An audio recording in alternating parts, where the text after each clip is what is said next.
Police তো এখানে দাঁড়ায় দাঁড়ায় নাটক দেখছে, আর কিছুই না। সামনে পুলিশের 1-2 গাড়ি থাকে, পিছনে 1-2 গাড়ি থাকে, আবার 50 জন পুলিশ দাঁড়ায় থাকে, সবাই নাটক দেখে। এই যে এরা ইট ছুটতেছে, এরা যে রড দিয়ে হামলা করতেছে, চাপাতি দিয়ে হামলা করতেছে, একজনকে তো বাধা দিতে হবে। কোনো বাধা দেওয়ার কোনো নাম নাই।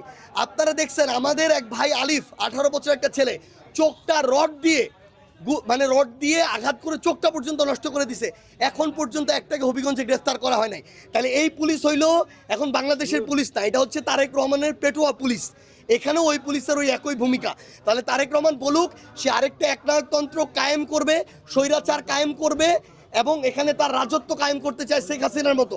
তাইলে আমরা আমাদের মতো আমরা পদক্ষেপ নিব, আমরা ব্যবস্থা নিব, আমরা আমাদের রাজনীতি ঠিক করবো যে কিভাবে রাজনীতি করা লাগে। এখন তো আসলে আপনারা কানাই কেটে যাওয়ার কথা ছিল, সেটি আসলে কি হবে? এটা আমরা আমাদের জায়গা থেকে এখন একসাথে কথা বলে সিদ্ধান্ত নিয়ে জানাবো।